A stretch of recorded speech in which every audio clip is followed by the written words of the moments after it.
Chris Chan for KaijuPop.com, and today we're playing Elarooh, which is a game coming soon to iOS devices near you. I think Thursday, as I'm recording this. I think this week, if this is the week that you're watching it in, I suppose.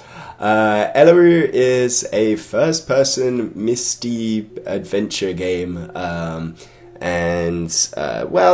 you might be able to tell in my voice that I'm a little bit sick. I've come down with the illness this week, and Elarooh is kind of the perfect game for if you feel a little bit ill. It's one of those adventure games that you can play in bed and go there, not really have to think about too much. Everything's kind of, I mean that in the nicest possible way. I mean, everything is kind of in these first-person mist-like sort of viewpoints, but all the art is sort of these hand-painted watercolors. It looks quite nice.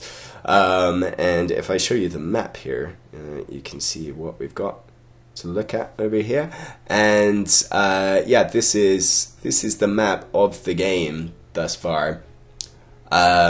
What's a little bit annoying about it is that here you've got this map that shows you how all the screens that we've seen so far, or that I've managed to reach so far, I've played a little bit of it, are interconnected. But often I found myself going, here we're at the sort of start of the game here, where you start off the game here, but there's a fair bit of backtracking in this, and often I think, looking at this map, I'd like to jump to right here, but I'm touching on it and it won't go there.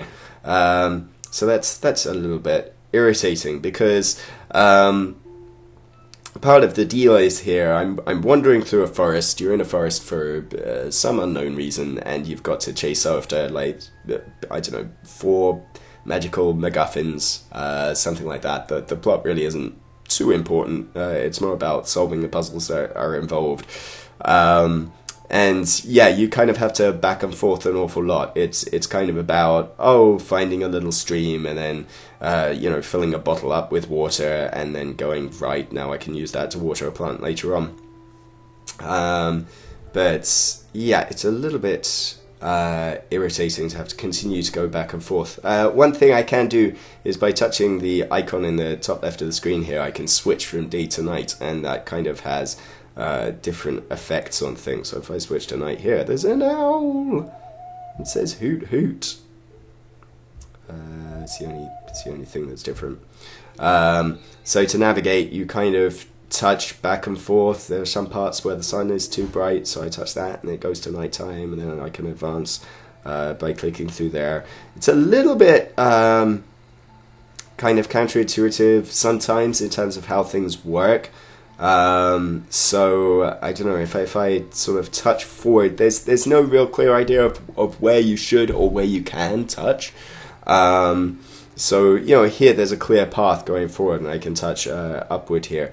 But very often I can touch to the right here and touch to the left to go back here, but there's no real indication that I can do that. It's just that I can try it, and then it does it. And if you look on the map, you can see there's a clear connection. But yeah, it's a little bit sort of counterintuitive at times. I kind of want to get behind that waterfall, I guess, right now. But I'm gonna need to dry up that water. So that's the idea. It's like finding a little blockage and then going, okay, I need to do something swanky to move forward here. The map kind of becomes more useful all the time, because once you've sort of exhausted the obvious possibilities of where to go, then you kind of need to see, where can I go from each direction. So I like the little nubs on certain pieces of scenery that show you, hey, there are places to go from here. So I think I actually need to go back and to the right.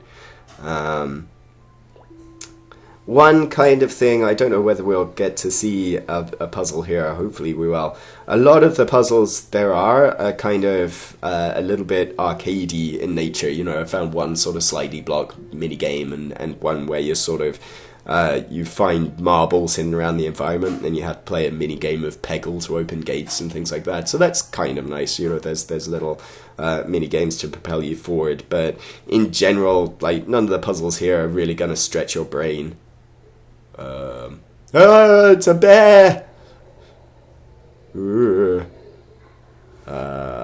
What should I do with this bear? I will make him hibernate. No, he's still there. Dear, the bear is still there. There's some bears in the background here. I don't think this bear's going to let me go anywhere. Another bear rhymes. How about if I use this plug on him? Nope. Would the bear like some water? No. Won't be of any use here. I'll knock him on the head with my rock. Okay. I think that's flint for lighting fires. So, yes, that is a puzzle to go down. But, yeah, it's very, very, very, very, very slow paced, and doesn't really demand that much of you. Other than it's just purely a matter of figuring out, oh, where can I go next, and then going there, kind of thing.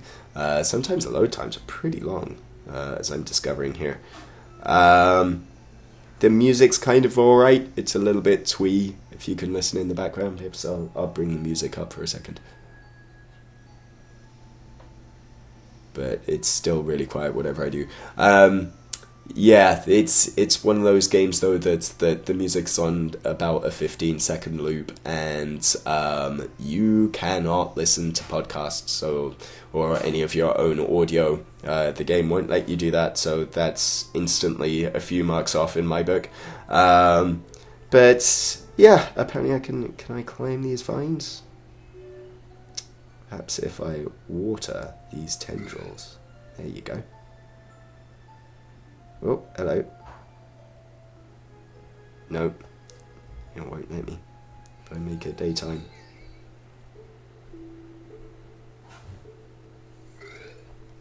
How about if I set them on fire? Nope. Oh well, never mind. So, yeah, kind of a lot of running around in circles. I really probably should have captured the bit earlier on when I was actually advancing through here and not a little bit stuck. But hey ho, such is life. Yeah, it's Elarooh. It's coming soon to iOS. It's one of those things where it's nice and slow paced, and yeah, it's hardly going to test your metal reaction wise, and there's not too much brain work involved.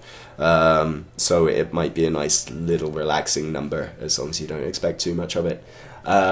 Chris Charlton for KaijuPop.com. Thanks for watching. Bye bye.